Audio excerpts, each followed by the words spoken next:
Hey everyone, I hope you're having a great day. Welcome to Cuberviews episode 13. This is your host, Ian Braverman. Today I am joined by Jake Grist. How are you doing? I'm doing great, Ian. How are you doing tonight? I'm doing great. We've met at a couple different Cube events. Like we met at CubeCon, we met at Cubapalooza. Yeah, so I'm really excited to talk to you about your Cube today. But first things first, tell me a little bit about yourself. Yeah, so I am from New Hampshire. If any of you cubers out there from New Hampshire and interested in cubing, hit me up at Deinonychus on Discord. Happy to try to get something worked out. Yeah, so I've lived here for a while. When I'm not cubing, I play some D&D. I hike. I love kayaking. Kayaking is a particularly cool way to get outdoors. The weather where Ian and I are at right now is not exactly conducive to kayaking, but Yep. over the summer, I love doing it. We were actually going to record yesterday, but the weather was so bad that we, we had to push it off a day. So that tells a little bit about the Connecticut, New Hampshire situation. Absolutely. Tell me about your history with Magic. Yeah, so I'm a relatively new Magic player in the grand scheme of things. I started playing really during the pandemic. So if you want to be technical, I had the classic experience of losing to older kids who had a Magic deck when I was 10 or so. Didn't really get the game at that time. And then, yeah, during the pandemic, picked it up with some of my best friends, and we've all been playing together ever since. And we actually got into Cube really fast relative to most people. I think it was 6 or 8 months into playing Magic that we were pretty much only playing Cube. That's a really interesting time to get into playing Magic and Cube. So did you start on Arena or was it on Spell Table or like the online Cube groups?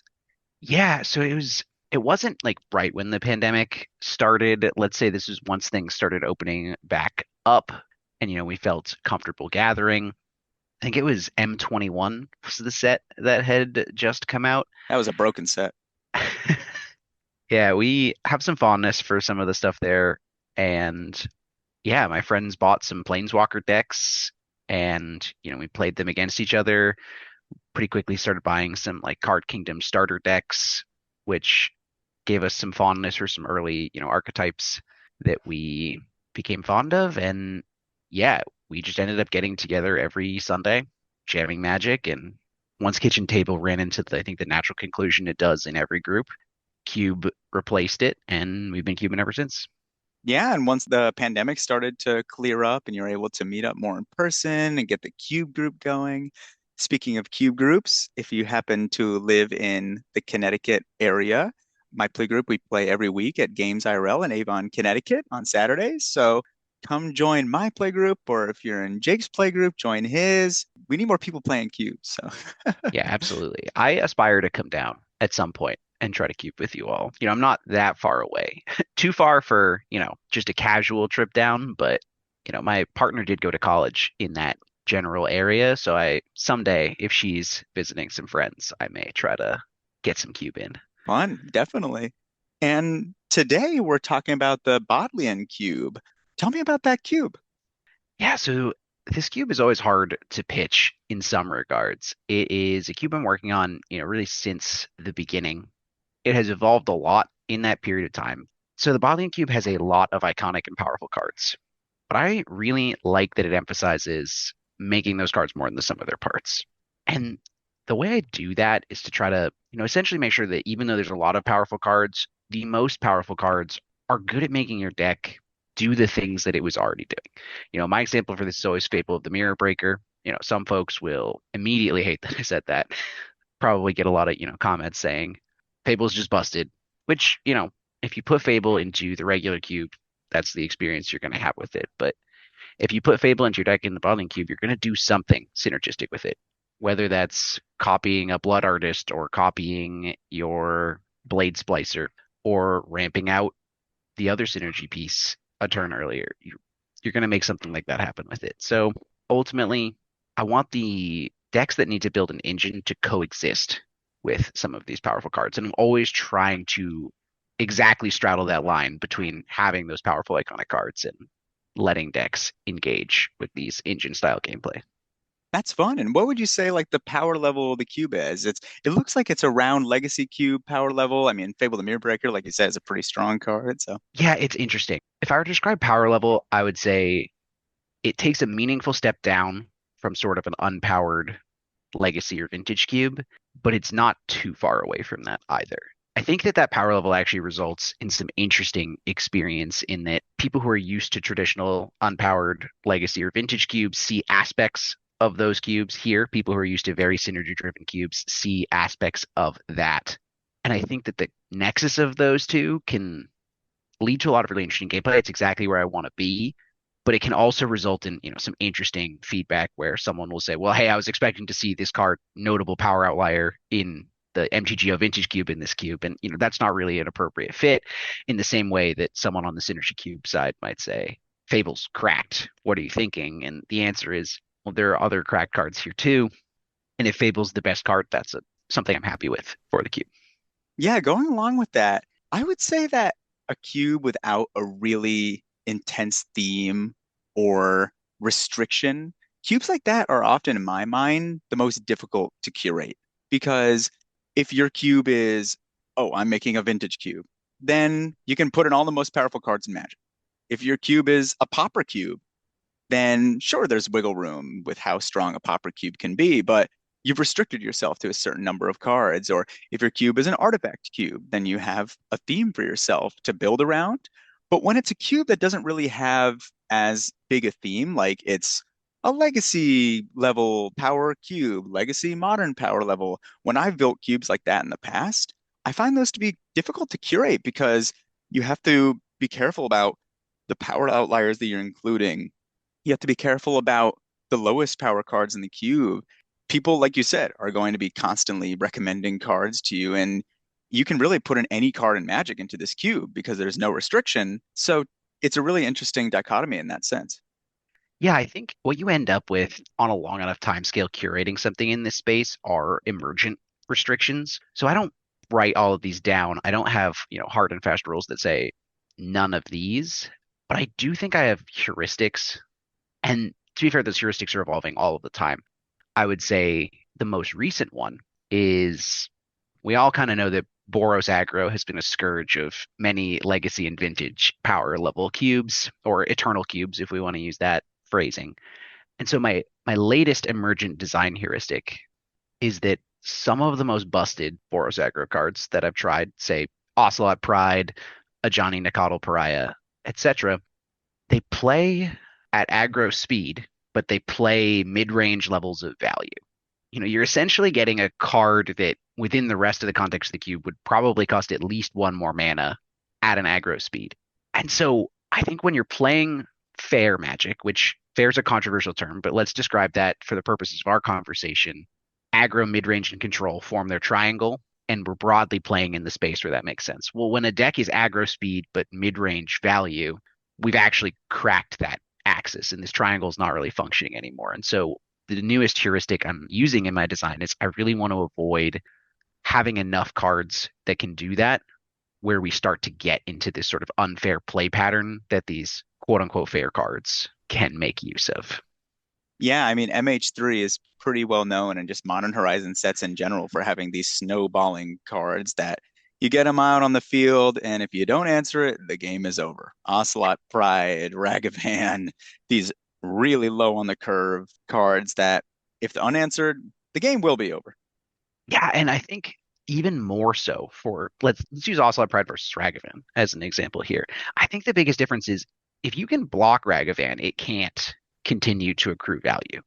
If you can block Ocelot Pride, it can still stick there and just generate tokens and tokens and tokens. Or a Johnny as another example. Once a Johnny's on that backside and it's just flipping and just blasting you for damage equal to the number of tokens you make over and over again, I think, to your point, if you get them out early and you can't stop them, they win. But then Ocelot Pride and a Johnny, even I might say, unlike Ragavan, can also just have insane value in the late game. And I think Modern Horizons 3, you're right, was uniquely guilty of pushing a lot of designs like that. And for some cubes, that's great. But that is my latest heuristic I've developed to say, no, these cards really don't belong here. And there's plenty of others, but I think that that's the pattern I'm looking for most recently. Yeah, I mean, MH2, they print a lot of broken cards, but at least you had to do something with them. You had to attack with it. You had to do something. MH3, they said, how do we power creep MH2? Well, let's make them not have to get into combat and they're good all the time. Yeah. And, don't get me wrong, evoke elementals are not here either. And, free spells in general, that's actually another sort of restriction that I have. Well, that one I actually write in the overview that we don't put free spells in the cube. And that's just something where I like that tapped out is tapped out in this cube. I think that that's an interesting dynamic in gameplay to decide whether or not to do it. And Fury is just one of those cards where when you cast a 0 mana 2 for 2 against me that trades 2 cards in your hand for 2 cards on my battlefield, that's really hard to come back from. Yes. And so it's interesting because this cube has grown a lot in fame over the last few years. I mean, it has a lot of followers on Cube Cobra. And so you've only been curating this cube for the last, I don't know, 4 or 5 years when you started in the pandemic, because that's when you started playing Magic. Tell me about how this cube has evolved over time, because I'm sure when you first started, like you said, you were more kitchen table and then you found cube and then you said, I'm going to go for cube. Has this cube evolved over time, not only in your learning as a cube designer, but also in your learning as a Magic player? Yeah, absolutely. When this cube started, it was box of cards I had. It was probably in the regular cube power level, really trying to emulate retail limited because that's what I understood drafts to be at the Shout outs time. to Lucky Paper Radio. Yeah, absolutely. And the regular cube is an awesome cube. I don't mean in any way to imply that by moving away from that power level, the cube got objectively better. It just, you're right. My group and I grew in what we were looking for. I remember the point in curating it where people's favorite decks and archetypes were things that they had been introduced to via playing this cube rather than decks that they had played during the kitchen table days. And that's when I think it really hit its stride in terms of what we were all most interested in doing rather than being this nostalgia trip for decks that we had played in the past. And so, yeah, we started there and I started, really listening to a lot of Q podcasts. I got really into it. And part of that motivated chasing up in power level because that's what people were doing. It seemed cool. I think I hit a point called 2 years ago where I peaked in terms of the power level of cards. Sneak Attack Archon of Cruelty was in the cube at that point, which looking at the list now, you would think is way out of bounds. And it turns out it was. I just didn't know that at the time yet. And I would say over the last, year or two, that power has gradually declined. And that's not to say I'm making any claims of being a low power environment here, but like we said, some of the Modern Horizons 3 cards have just proved to be way too much. And that has caused me to reflect even more that some of these really pushed designs that are going into these cubes aspiring to the peaks of power are not appropriate here. And I think that that gap is only going to grow wider as we start to see more and more power creep cards coming. Yeah, definitely. And what would you say are some more lessons that you've learned since starting Magic and with this cube that you think other newer players who want to build a cube could learn from? Yeah, so a couple of the ones that I think are really big level ups over the course of this is at first, I really recommend when it comes to archetypes, people love archetypes in their cube. Some people don't like the word archetype. They say that's, really just this card and cards that work well with it, which is great. And so if you want archetypes to mean, archetypes, or you want it to mean this card and the cards work great, great, let those work. But I think coming from Retail Limited, and I made this mistake when I started the cube, I started with, well, here are my 10 two-color pairs and the archetypes that are there. And they can't overlap because then it would really only be 9 archetypes. And sure, that's a nice skeleton to get started with, but ultimately it didn't serve what I was looking for out of Magic. And so a big level up there was that I don't tie archetypes to a color pair. That's not to say you can't have a Rakdos Aristocrat deck in this cube. You definitely can do that, but it really is a deck that exists across probably 4 colors in the cube in various combinations, and it overlaps significantly with lots of other things. Maybe you have Greater Gargadon and Titania Protector of Argoth, and now you've got this lands sub theme. That's some good You know, stuff. maybe Mayhem Devil goes into your sort of red green lands deck that you've got going on, and now you've got this Jund land sacrifice deck coming in from the other direction. You can get all the way down into Soul Cauldron nonsense with Grist the Hunger Tide, which That's a little out there. But yeah, don't tie your archetypes to specific color pairs. Just let them exist in the cube. Make sure they have lots of overlap. That'll allow for more emergent decks. I would say other big things here are so I aspire to have a lot of synergy in this cube. And that means that there are some narrow cards in the cube. And that's okay. In a 360 card cube that you're drafting with 8 people, even though I have plenty of lands, you're going to have a ton of excess playables here. One thing I love is that I don't have the C minus eighth best version of a generic red aggro 3 drop in this cube. That card's just never going in anyone's deck. The only time that's going in a deck is when someone tried to force red and absolutely train wrecked. So instead, I like to spend those slots in the cube on narrow cards that are really, really good in the deck that you are trying to put together there. And I think in doing that, you add a lot of diversity to the decks that are possible, and you don't actually impact the viability of any of the decks. And I think that that's important when you're curating a cube in this space, is just to recognize that you could just disappear 60 of the cards, and some things would change for sure, but if the core of the cube is still there, decks are still coming together. You could go down on playables a lot in the draft, and the decks would still be functioning. So when people say, what's Magma Opus doing here? The answer is, well, it's a really cool card with Torrential Gear Hulk. I don't really expect people to play it other than Oh, that. that was such a fun Pioneer combo. Right. And so I think that's a cool dream to chase. And if it costs me 1 slot in the cube, then that's okay. The reality is the rest of the decks aren't less playable. I think the trick there is you got to make sure when you're looking at how often that card sees play, you can't say, well, Magma Opus isn't making decks very often, therefore I need to cut it. You have to say, well, I expect Magma Opus to make decks about X% of the time. And if it's making them less than that, maybe I need to look at it. But you can't say, well, people are putting, Fable the Mirror Breaker in their deck more than Magma Opus, therefore Opus gets the cut. Obviously we expect Fable to be in the main deck in every single draft, every single time this cube is played, by the nature of what it is and how easy it is to cast by comparison. Yeah, I think it's a lot of fun to have those achievement unlocked cards in Cube, like cards that, oh, if you put these two together, you get some weird infinite combo or some four-piece infinite combo that you didn't even realize is in the cube, or that's a lot of fun. And those are some great lessons. Thank you for sharing them. And another question that I have for you about the cube is everyone starts with the Cogwork Librarian. So I've seen some cubes having this included. I always include one Cogwork Librarian, one Lore Seeker in all my cubes. I think they're so fun. Draft Matter cards are great. And I was curious, what kind of effect have you seen it had on the draft and the gameplay? Like, I really love that fact of having Draft Matter cards in here, and it's really fun to keep track of who has the cogwork at one point. And ooh, why does this pack have two cogworks in it? It must have been a really strong pack. But have you experienced any negative effects of also having cogworks in the cube? Like, for example, one thing I've noticed when cubes have multiple cogworks, I played a couple cubes like this, is that a pack can get drained of its best cards really quick, and then it can just end up with having five cogworks in the same pack.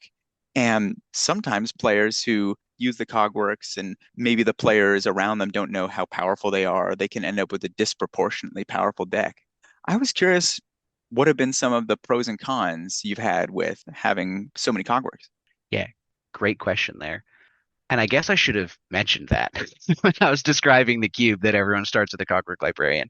So, getting into it, I have been doing this for years and I love it. So, I introduced them because I find that Cogwork solves this really great problem that we've all run into in draft, which is that sometimes you just get the card you need, right? Let's say here we're going to use your on-color Shockland. This is an environment with double shocks, double fetches. So your on-color Shockland turns on, what is it, 14 lands in the cube as now being lands of your color. So it is really hard to pass an on-color Shockland. But if you're a blink deck, which I know you're a fan of, and you see Philia Exuberant Shepherd in the same pack as your Hollowed Fountain, Yes. that sucks. You could have drafted very responsibly up to that point and still found yourself in that circumstance. And so I like that Cogworks make you a little bit more comfortable speculating on build around cards because you can set yourself up to not get screwed in that circumstance. To be fair, you still have to decide when to use them. There's a tension in that. And I actually think they're really high picks here. You describe the pack that has 3 Cogworks in it. My biggest disappointment there is usually that I can only take one of them. I Use a cogwork to take two more cogworks. People love doing that. I think that comes up a significant number of drafts where new players try the cube, and in our local group, people still like to use a cogwork to take two cogworks and make that announcement. As far as downsides, not every player loves this, but I find even new players who've never played with Cogwork get it very quickly because the desire to take two cards from a pack is so intrinsic to limited that the Cogwork, I think, just makes sense to people. They see it and they say, "This is awesome. I know exactly the kinds of moments where I want this, and I'm going to do it." And some people, will use it to lock in a strategy really early. They'll say, "Pack one, pick one. I'm going to take these two cards. This is Winota and Blade Splicer, and I'm going in on the Winota deck." Some people will say, "Awesome, that person passed me a cogwork. I got a cogwork out of the next pack. I'm going to go into pack two really open and able to just snap up all the best cards that I see to pick a strategy." They find they're getting cut, but they have a couple cards they really like in a certain color. They might bank some cogworks so that when they come back to pack three, they can strategically take a lot of cards in that color to prevent the cutting from affecting them as significantly. I think there's a lot of ways you can use them, and I find them all to be very interesting. I don't think it actually adds a lot of complexity to the drafts. I'm sure there are limited purists who would make a defense of saying that things that Cogwork alleviates when you have this number of them take away from some of the skill of the draft, and that might be true.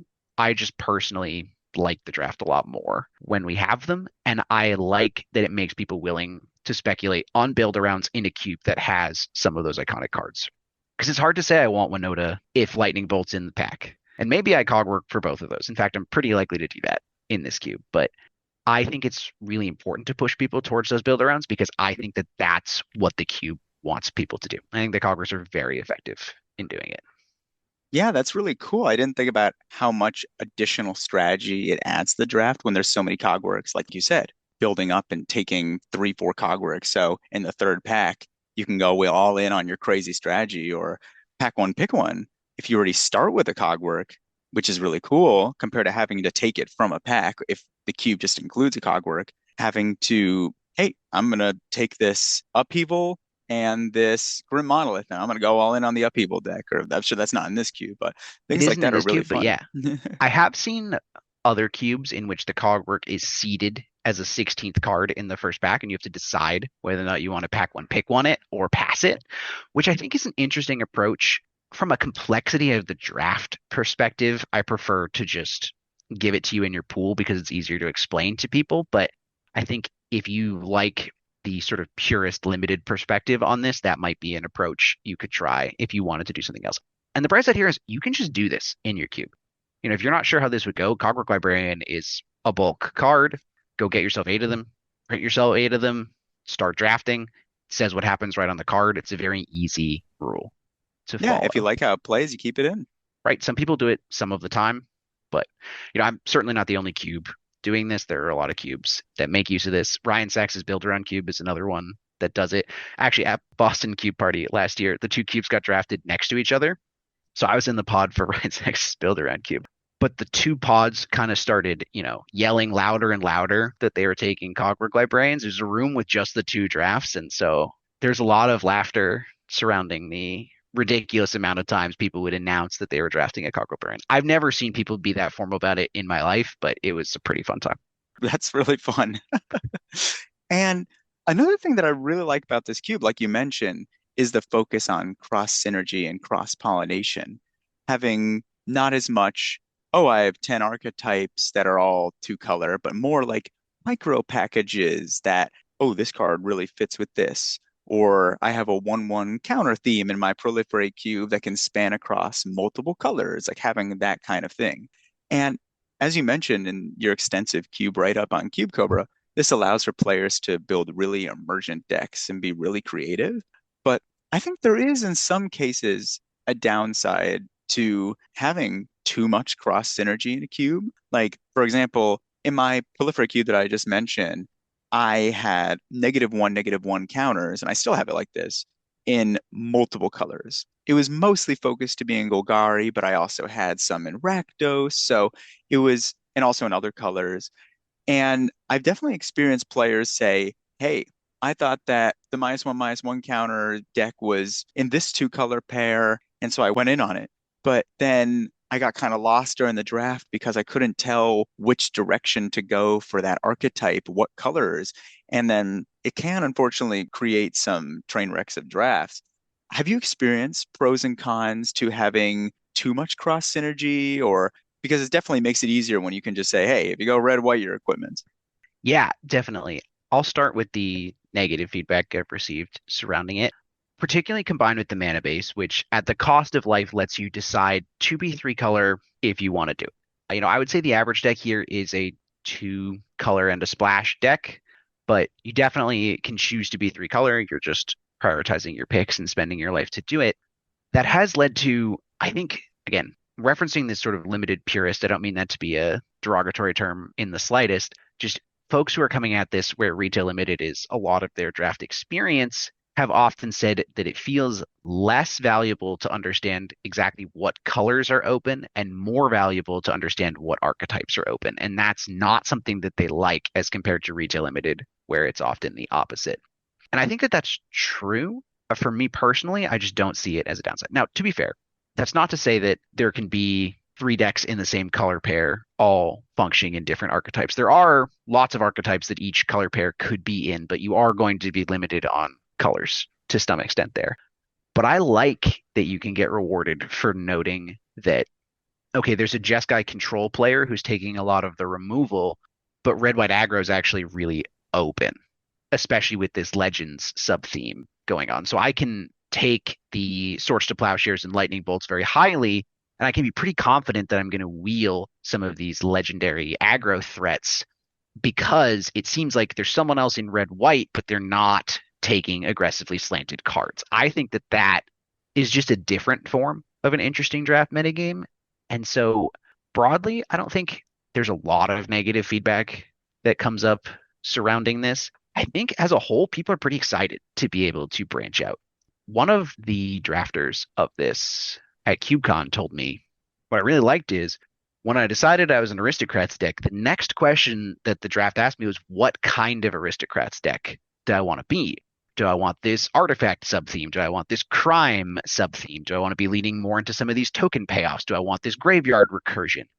And they said that, that's exactly the kind of thing that keeps them interested as a drafter because it wasn't just blinders on take the aristocrats cards. There's now this sub decision chain once you've made the first decision. And that's exactly what I want drafters to feel like.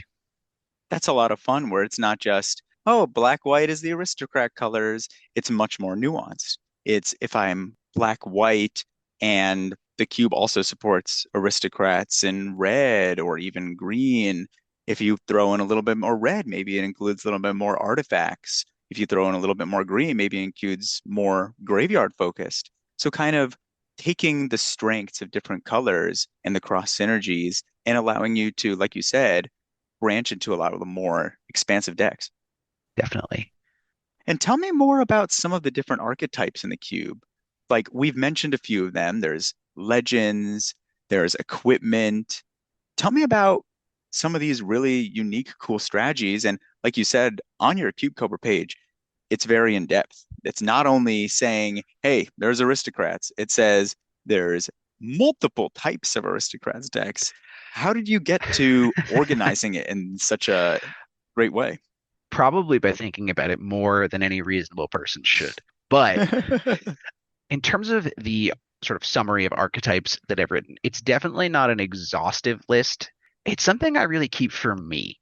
That tends to be the list that I refer to when I'm thinking of a new card and how it play with various synergies in the cube. I like being able to scroll through that list as a quick reminder of some of these things. In terms of exact classification, I guess I should stress that being an archetype that I support does not mean that all archetypes are supported equally. So legends, as an example, there are four cards in the cube that care about other legendary creatures and permanents.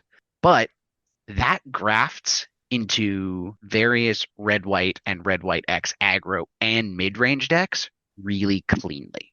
So you can be Boros aggro legends, you could be Naya mid-range legends, and the rest of the cards there already exist. Kairi Zev and Kithian Hero of Akros and Philia and Thalia are already in the cube and they're good in all of the other decks that they're already supporting. And so Legends is a great example where you have this deck that exists because four cards are in the cube. They don't even need all four of them. And so it's great slot equity there, or crime with aristocrats. So Forsaken Miner is a card that I don't think is really caught on from Outlaws of Thunder Junction in the way I expected it to, but it's a black creature for a single black mana. And whenever you commit a crime, you can pay black to return it from your graveyard to the battlefield. So this is pretty nasty with any sacrifice outlet that commits a crime. So Yawgmoth, Thran Physician, and Goblin Bombardment are the two main ones. So with That's hot. these, it That's is some good stuff. black to keep bringing it back over and over and over again. So it's not infinite, but for every single black mana, you can get the effect of that sacrifice trigger, which can be very explosive. And so Gisa the Hellraiser is the other card. She is only triggerable once per turn, but she makes two tapped 2/2 tokens. And then she also gives those tokens +1/+1 and menace, so they will end the game pretty quickly. And in the same way, you can sack a creature, make those two tokens on your opponent's turn. Your instant speed sack outlet can sack one of those tokens and make two more tokens. And so you're going to build this very overwhelming army of tokens very quickly. And so in this case, it's just two cards, right? And the rest of that is just aristocrats. And so some of these sub decks are things I mentioned in part because if someone were to be reading this to draft the cube, that's not the way I expect most people to engage. I don't expect people to read this whole overview before they're drafting.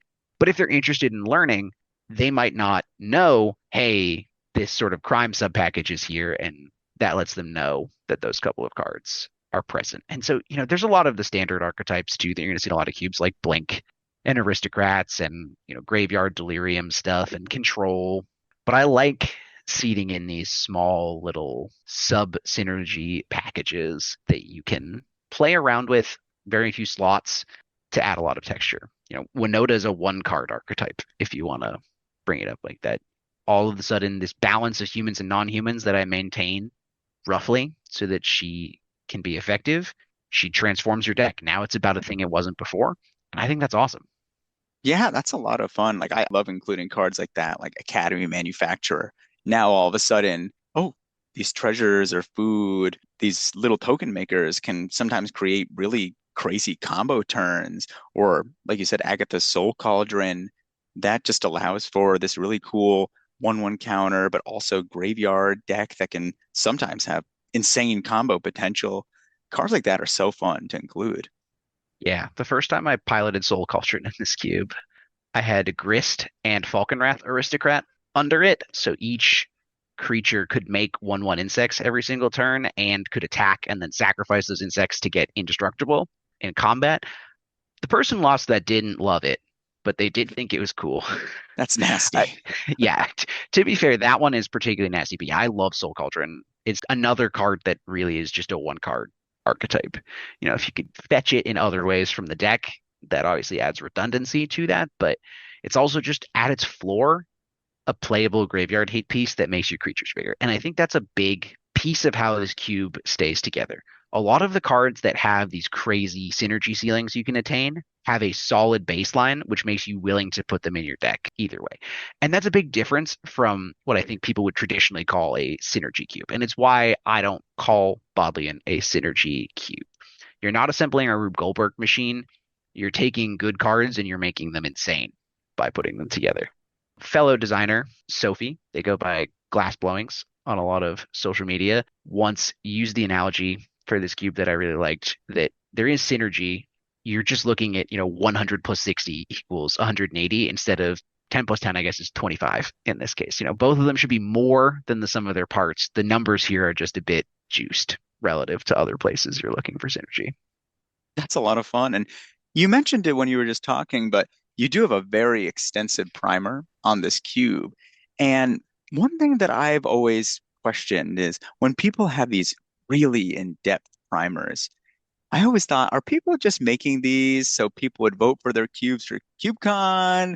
Or is it because they think their playgroup will actually take 20 minutes out of their day and read it? Or is it, like you said, more for yourself, for your own organization? Why should somebody spend so much time on the description for their cube cover page? So I don't know that they should. I think it really is a personal choice. To answer those, a lot of my local playgroup has absolutely never read the primer to this cube, and I don't expect them to. They engage with Magic mostly through Cube. They show up, they play it, they have a good time. I think that cube primers are primarily for other designers who are interested in a cube. I think the vast majority of people who have read any overview on Cube Cobra are other designers who are interested in what this cube is doing. And so, in some regards, I use it as kind of a blog to talk about design decisions I've made with the cube. Some of it is for me. Like I said, I like to have that reference of here are some synergies and archetypes that I want to keep in mind when I'm making changes. And some of it truly is just I want to capture some of these lessons in a way that someone said that I really like, such that I can refer back to them in one spot. And so, I write about my design goals and I don't, review those on a regular basis, but having sort of this knowledge base about the cube as I've written it over time, I find useful to come back to. And I won't deny having a large overview definitely helps if you want your cube voted into an event. I don't think it's by any means a necessity, and I wouldn't recommend anything as long as what I've got necessarily in that case. But if you take the time to do that, people like to read about these things that they're interested in. And I think when they see that something there is written and formatted in a reasonable way, they will infer that you've spent time thinking about the cube as well, which is what you're hoping to communicate when you're against a field of, 200 cubes that everyone's trying to vote on in a 2 week period. Yeah, it's funny when KubeCon 2022, the first KubeCon was happening, my peasant cube got voted in, and it was a very different time. The first KubeCon, it was a lot less people voting than there is now. It was like 50, 75 votes, and I didn't really know about having like an extensive Cube Cobra page. So my cube actually just said this is a brand new cube. And so it was Joe Anderson who made these little posters for people whose cubes were in the event. And mine is a peasant cube, and it was like the peasant cube. We can't even afford having a write up for our cube. That's awesome. So that was so fun. Yeah, Joe's great. That very much sounds like up his alley in terms of writing that down. And I've seen those posters. They were really cool. And yeah, I think that you don't need a crazy overview. But to your point, if I see this is a brand new cube, I am going to be less likely to vote for that than someone who took the time to write it all down. Though it sounds like it worked for you. So look, equal results. So listeners, you can decide what you think is the right approach. I think when people first get into Cube, they think, oh, I'm building a cube and I'm going to put some cards in a box. I'm going to bring it to my playgroup. But if you really wanted to, it can be so much more than that. Like you said, it can be discussing with other cube creators online, have this whole community of cube designers. And when you're doing that, having an extensive cube write up really helps so other cube designers can communicate their ideas. Absolutely. And I think that that's really important. When you're giving feedback to someone, you want it to be within the context of what they're hoping to accomplish with their cube. And so, whatever you get the opportunity to understand what that is before you're giving feedback, it definitely helps. Not that I expect someone necessarily to read my entire cube overview if they're offering feedback. But yeah, I do spend a lot of time, especially in the Cube Talk Discord, talking to various folks about Cube. And sometimes it's those folks who say, really salient things that make their way into the overview of the cube. Yeah, one thing that you do that's really fun with this cube is I have kind of a similar thing with one of my cubes is with my peasant cube, I just have the basic lands. I let people sign them. Hey, you haven't played this cube before. Here's a Sharpie, draw a picture, write your name, and then you could have your name in the cube box forever. And you do something similar too. You have it so with yours, when people do well in the draft, allow them to write their name. It's like a little trophy. Hey, you get to be included as one of the winners. Do you think that this adds an incentive for players to try harder in the cube when, hey, I can get my name down and I'll be enshrined in this cube forever, especially when this cube goes to a lot of events? A lot of people see this cube, not just your playgroup. Hey, my name could be drafted by, I don't know, Justin Parnell at some really big draft table. And they might say, who is this person? Yeah. So people definitely like signing the names. I like it because you get this sort of record of all of the drafts that have happened in the cube. It was really cool. You mentioned it being at a couple events last year. So I got to, sort of take a picture after CubeCon of I think the 18 drafts that I wasn't in of this cube over the course of last year, and then the signed basic from all of those. And so that's a really cool memory for me to get to look back on. And my friend Alex at KubeCon described this better than I ever had. He said that it felt like the ancestors of his deck were fueling it towards victory. So he was That's in a, great. red black aristocrats deck, and he only picked signed lands that said red black aristocrats. Because I also asked people to name their deck, which often is just red black aristocrats. My favorite is when people make really wonky deck names. I think my favorite of all time is Chatterfang and the Gideon Gang. I would just say my friend Jeff named his deck that in a time when Chatterfang was in the cube, obviously. But yeah, there's a lot of history in some of those names. Sometimes it's infamy. There are three cards that have been so heinously broken in a draft of the cube that the winner has named the deck Bye Bye Insert Card Name when I told them I was going to cut it based That's on, so how good. that went. And so I yeah, killed this card in the cube, and I yeah, want everyone to know I did it. exactly. So if you open the Bye Bye Lelia card, you know that my friend John got it cut from the cube by brutalizing everybody with it.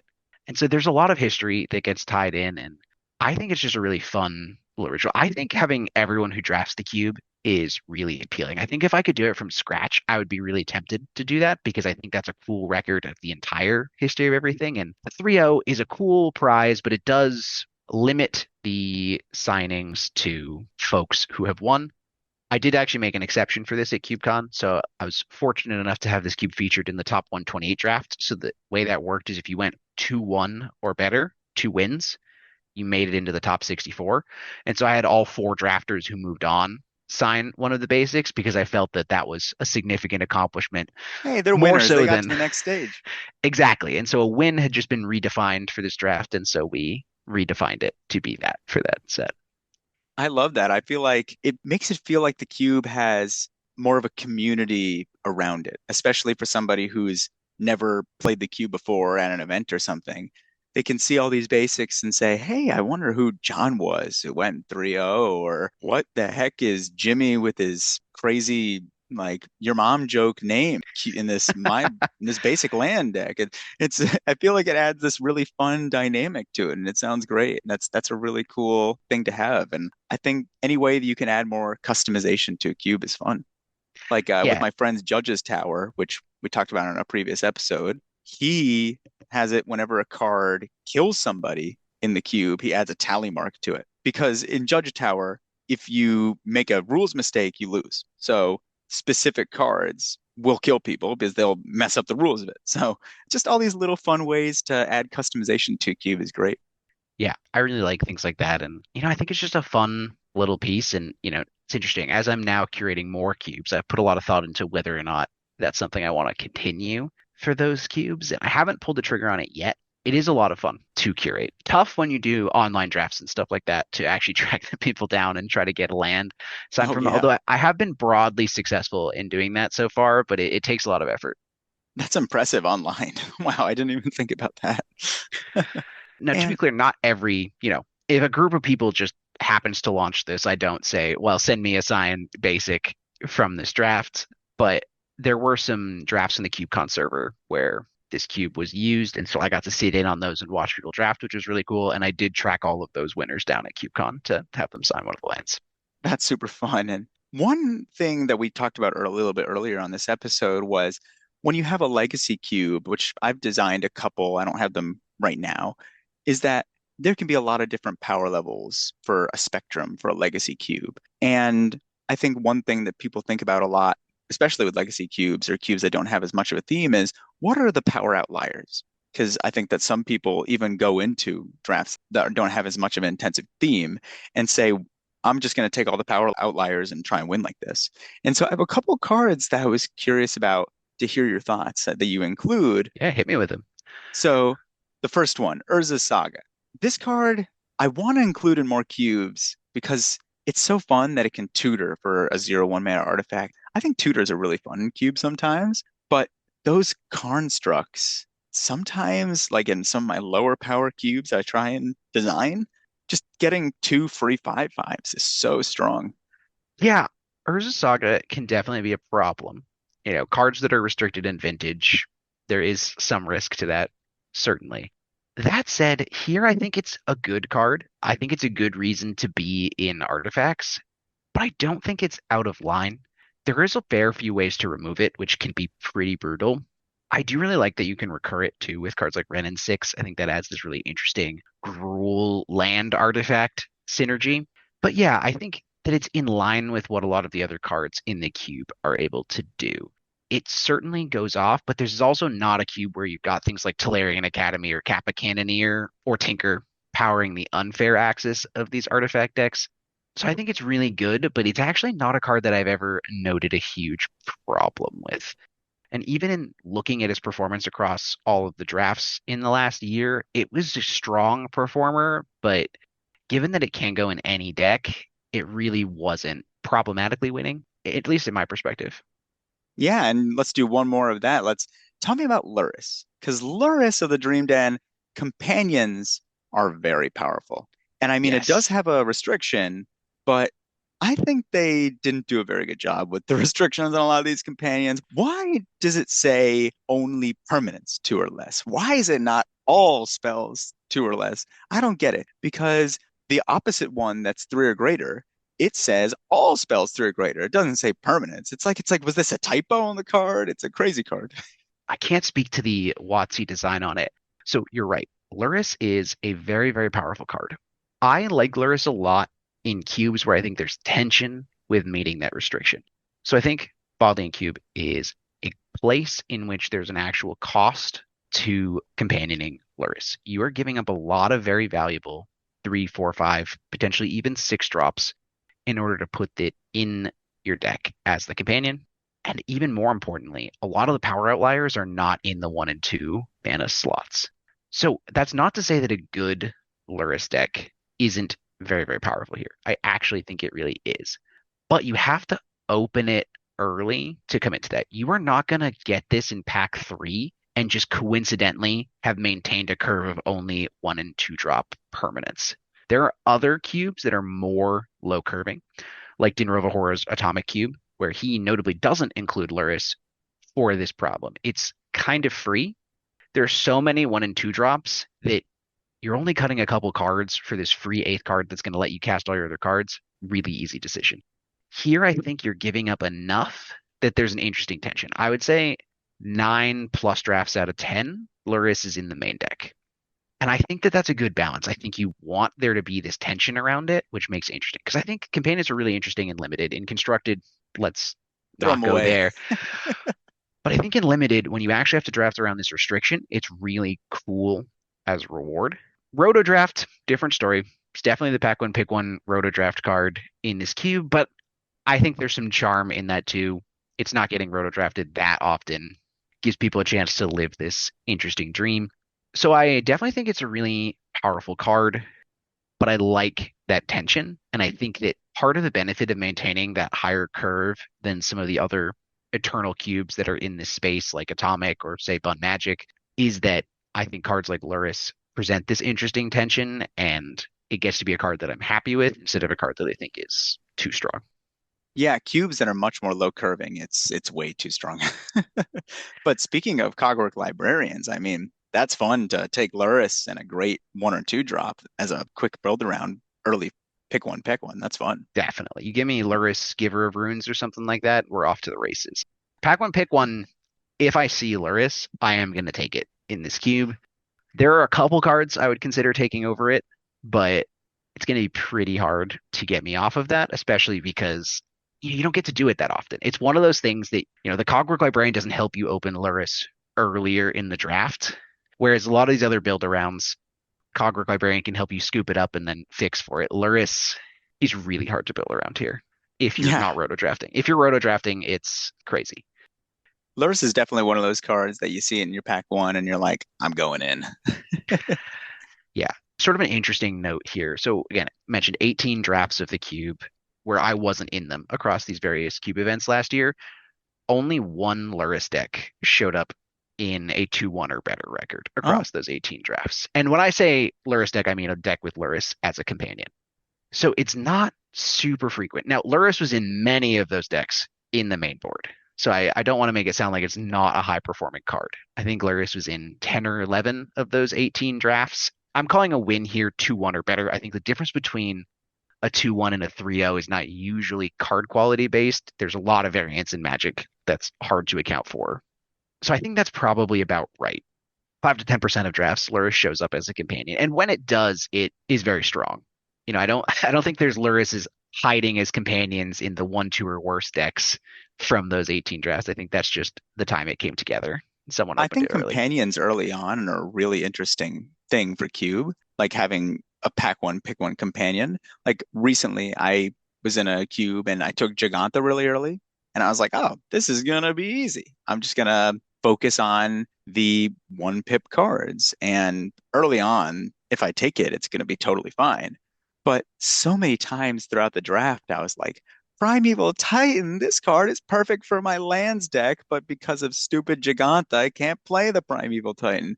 So I feel like companions can add this emotional roller coaster to the draft sometimes because you want to play that companion, but you just get some like 3 drop that's just so perfect for your deck for your Lurrus.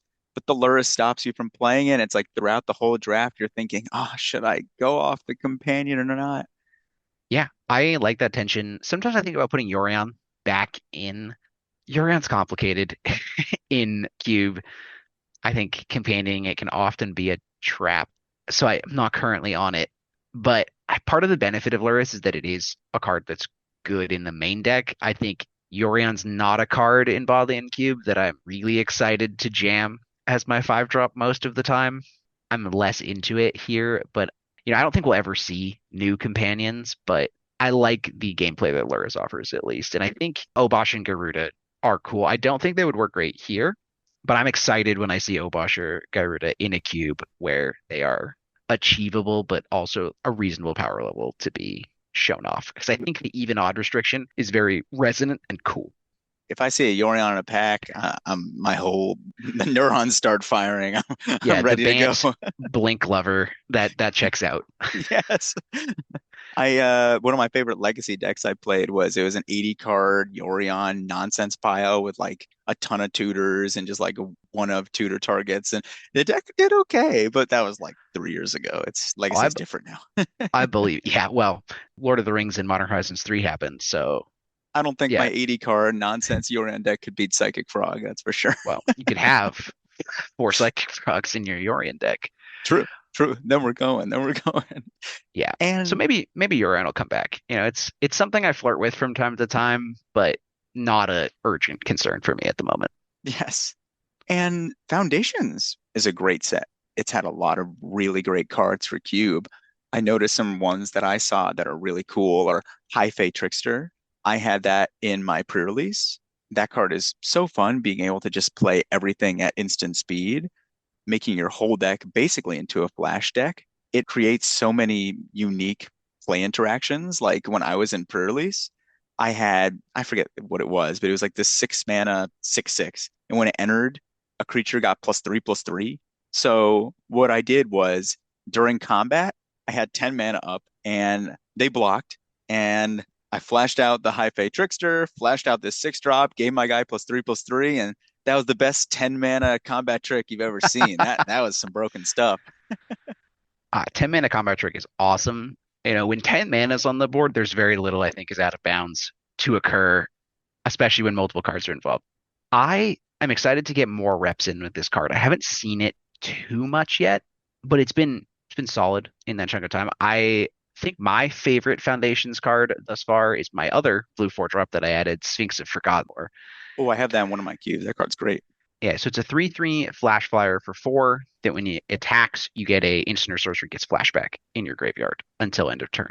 So the first emergent lesson I learned playing this card is that 4 mana into 5 mana means that this curves disgustingly into time warp. Oh, you're talking my language. Okay. Yeah, so the first time I cast this, I attack and then I think, oh, that's interesting. I just time warp. I attack again, time warp again, and now we're off to the races. I'm in. I'm so in. So I do like that about it. I think taking multiple turns is one of the more degenerate things I let people do in this cube, but I do like how this card plays into that strategy. But as a whole, I just found it was interesting from a decision perspective nearly every time I used it. It was often able to flash in, eat something, not always based on how much mana the opponent has up, but I got to make a lot of decisions. My opponent got to make a lot of decisions, and it's really clean. And I think that that combination is really cool. Now, of course, Time Warp is probably the craziest thing you can do with it here. Often you're just going to lightning strike something, which but isn't lightning bad. striking something is great, right? If this comes in and it lightning strikes something, I'm really happy with that. And yeah, I think that that card has a lot of potential and is really cool. Scythecat Cub is definitely the most broken of the cards, but it has been really cool so far. I do think the fact that the second trigger doubles counters is less elegant than it could be with that card. For those who don't know, it's a 2/2 trample with landfall. Put a counter on any creature. Second counter doubles the number of counters on that creature. Third landfall and beyond is back to one counter, which third landfall doesn't usually happen, but it is a weird sort of peak you achieve at the second land rather than continuing to get better or just doing the same thing every time. That said, in the first draft that I used this in, I got to dash in a Death Greeters champion Ooh, to put the counter on this and give it double strike until end of turn, and then crack a fetch land to double the number of counters on it and swing for an absolutely insane amount of that's damage. disgusting. Yeah, it is, but I also think it's pretty fun. Bristly Bill is a card that I've actually really liked, and I think in a lot of cubes where Bristly Bill is within the ballpark of an appropriate card, Scythecat Cub is a cool addition. I really like Landfall, and for a long time, I wanted more Landfall cards that would fit into this cube on power level, and I'm really excited to have gotten both of those this year. And I think this sort of beat down Landsy deck, especially with this counters theme, is getting really cool. The counters deck has sort of emerged over the course of this year as being more of a player. I don't really intentionally put in, hardened scale style cards, but when you've got Luminarch Aspirant and Soul Cauldron and Bristly Bill and Anim Pakal and Krenko Tin Street Kingpin, all of a sudden you're putting these counters to a lot of interesting work without actually needing any parasitic or narrow cards to make the deck care about counters in the first place. Yeah, that's really fun. Jumpstart Foundations. I honestly just didn't even realize it was a thing for like a week or two when Foundations came out. And then at one point I was like, I should get the spoilers for this set. I wonder if there's any good reprints. And then I said, wait, there's all these great new cards. I didn't I feel like Jumpstart this set they didn't do as great a job as they could have with marketing it, but there's definitely some really strong cards. And that's why I think a lot of the cards from the set are a little expensive because just a lot of people didn't open the set. Yeah, there definitely is a price issue with the Jumpstart cards. Hopefully that goes down over time. And yeah, I think Foundation as a whole, really cool. My only complaint about it is that it was two-thirds reprints. I would have loved to see what the other 260 cards designed that are this clean with this many interesting, magic mechanics on them, because what they did was all really cool. And so I would love to have more of them, particularly in the answer side of things. I think we got a lot of really interesting threats coming out of it, but, I would love to get a, new quench variant, a new abrade variant, these kinds of cards that maybe aren't as flashy as the Sidecat Cubs, but are the cornerstone of a lot of cubes. I really have a preference for simplicity in interaction. When you've got cards like Sidecat Cub that have this complexity to understand sort of the bell curve of options that it has, it's really nice when you're not, oh, this is quench, but it gives you energy, and then you have to decide how much energy. It's like, no, I don't want that. I don't want that in this cube. That's going to take a lot of overhead for people to figure out. So I would love Foundations staple effects, some like a new cantrip, a new counter spell, a new removal spells, just really clean, good rate effects that I'm happy with. So I'd love to see that next And then time all they they have sort to of do is revisit put this in some concept. anime art on it and it'll sell like nothing. Or I won't put it in the queue. That Yeah, works you're right. too. That's exactly what's going to happen. We're going to get this beautiful, counter spell, but it's going to be called Spider-Man's Web Blast, and then I'll regret having asked for it. Yup. And let's jump into a pack one, pick one fast here. I'll read off the pack from the cube. We got Incubation Druid, which is 1 green O2 that taps for any mana the land you control could produce, but you can adapt it to also get 3 counters on it, and then it taps for more mana. Goldvein Hydra, X and a green, 0/0 enters with X counters, and when it dies, you get tap treasures equal to its power. Lion Sash, which is the scavenging ooze white creature, but it also has reconfigure, so it works in like equipment decks and stuff. And it also has some weird stuff where if you board wipe and it's reconfigured, you still have the Lion Sash. So it has some other fun little synergies. Maul the Skyclaves, another great equipment, which I think was first of its kind of its when this enters, attach it to a creature. I think that this set was kind of the Yeah, starter for Zendikar that. Rising was the start of the snap-on equipment, which I'm a big fan of. Yeah. And this one is equipped to white white. So it's expensive to equip, but it does come in equipped. And it gives +2/+2 flying first strike. Remand, which is just a classic. It counters a spell, but returns it to its owner's hand and draws a card. I love using this with storm cards and return the storm card. That was in 2016 when I played Modern Storm. That was hotness. Then we have Overlord of the Flood Pits, which is one of the new impending Avatar horrors. 5/3 flyer. When it enters or attacks, you draw two, then discard. And then also at the end of the turn, you remove a time counter, and it has four. And when that's all removed, it becomes a creature. We have Golos. I love Golos. It's 3/5 for 5 artifact creature. Search your deck for a land when it enters, but then you also can pay Wooburg to exile the top three cards of your deck and play them for free. Unexpectedly absent, white removal spell that you put X cards under the top of their owner's library. X white white. Blood Artist, aristocrat creature, 0/1 when a creature dies. And then we have Hollowed Fountain, Blue Eye Shock, Legion Extruder. I just ordered a couple of these for some of my cubes. This card's great. One red, when it enters, deal two to any target, and you can also pay two and sack an artifact to get a 3/3. Ren and 6, like we mentioned earlier, get that Urza Saga back, and it also can ping to deal one to a target. And then it has, if you get to the ultimate, you're probably winning the game, where all your spells have retrace. Bitter Blossom, Tribal Enchantment Fairy, one in a black. At the beginning of your upkeep, you lose a life and get a 1/1 fairy. Condescend, blue X counterspell the scries. And then Takanuma, which is legendary black land that you can also channel to get back a creature, and it costs less for each legendary. Speaking of legendary matters, that's a fun little thing in there. Yeah, I guess you're right. I was actually wrong about how many cards care about legends. There's a couple of the Kamigawa cards that do too. And so this pack, I have a couple cards that I just have so much trouble passing, but I want to hear your thoughts. Yeah, so whenever I do a pack and pick one with people, I always ask them what they're taking to win, what they're taking for fun, and if they're cogging. Because you have to consider that you can use your cog work in any pack one pick one True, true. for this cube. So for me, as the big fan of aristocrats, Bitter Blossom Blood Artist is pretty tempting to me. That's just a very strong start to That's a that fun deck. combo. It is a fun combo, and I think Blood Artist is a card that overperforms people's expectations in this cube. In a lot of cubes in this space, people would say, that card's just doesn't hold up. I think it does. I think Renin 6 is a gold card I'm happy to take very early in this cube. And if I'm trying to win, Renin 6 is likely the card that I'm taking and saving the cogwork. Neither Bitter Blossom nor Blood Artist is a card I'm actually supposed to cogwork for. So I think if I'm just having some fun with my friends, I'm going to take the Blood Artist here. It's a hard card for me to pass based on my love for it. I think if I'm trying to win, I'm taking the Renin 6. And in either case, I don't think I'm cogging. I really want to save that cog work for a very powerful card or a land that I need. Yeah, I have a different perspective. I see Golos and I can't resist. I mean, it's a 5 color poop card. It can blink it to find more lands. It gets you free spells. I mean, how do you not take Golos? It's so strong. I don't think I'd use the cogwork yet, but I think on power because I do pretty well with 5 color poop when it comes along. And this queue has a lot of fixing. So I feel like 5 color poop I can get in there.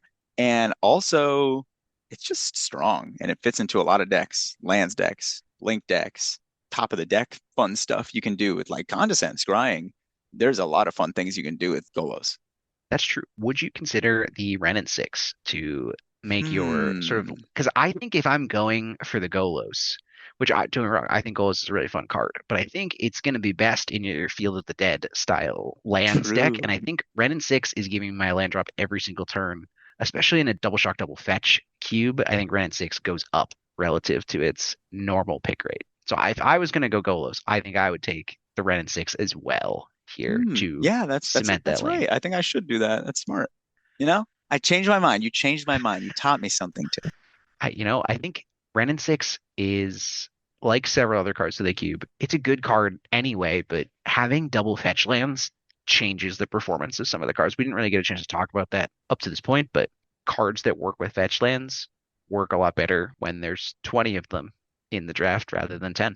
True. Who would have Yeah. thought? Yeah, I think when I have Cogwork Librarian, sometimes I hold on to it for too long. I'm like, but what if there's something better later? So I think with there being 8 of them, I probably should be a little less diamond handsy. I probably should actually For go what for it's it. worth, if you're trying to win, which right, not every cube draft I sit down for am I trying to draft the spikiest, most powerful deck that's available. But I think if you're trying to win, people on average use them too highly. My heuristic, having played with them a lot, is I would take them about the spot where I would take a fetch land, and I would only use them on something I would take over a fetch land. And I know that seems high, but realistically, you're giving up the potential for at minimum, a fetch land plus a card you take over a fetch land later. You're going to get something you really need with it. So using it on, let's say, Condescend. So we could say, well, I want Remand because I'm going into blue. I think Remand's a reasonable pick from this pack while we're discussing it. Remand's a very powerful counterspell. Some people might say, well, I'm going to Cogwork for the Condescend, and then I'm sort of locked into blue. And the answer is you're going to get something better than Condescend with that Cogwork. If you use it on that, your opponent's just going to scoop up that Cogwork. They're going to be thrilled. And the only time you really are going to regret having not taken that Condescend is when you probably weren't supposed to be blue anyway. So I think sometimes people try to use it to bully people out with signals. And personally, I don't find that to be effective. I'm not some kind of cube drafting expert. I think I'm a better cube designer than I am drafter. But I think your general desire to hold on to them until there's something very good is correct. Jake, it's been great having you on the episode today. One other thing I know we want to mention is Vertex Philadelphia, Boston Cube Party. This cube will be featured at both of those if you wanted to talk about that. Yeah, absolutely. So if you are going to either Vertex Philly or Boston Cube Party, which are happening at the end of January and in April, respectively, this cube is going to be featured at both of those events. So you'll be in the main event. You'll be able to try it. If you are there, please come say hi. I love talking to people about my cubes at these events. I think my favorite CubeCon experience this year was just sitting in on the top 128 draft and talking to the people about their experiences while they had time in between games, hearing their thoughts. I love getting to talk to people who have played this cube. So please say hi. Looking forward to meeting some of you there, hopefully. Yes, and it's been great having you on, Jake, and hope to have you on again in the future. And everyone, please subscribe, follow, give a like on your platform that you're listening on. I would appreciate it. And stay tuned in the future for more episode. We'll catch you soon. Thank you, Jake. Thanks so much for having me on, Ian. It was awesome.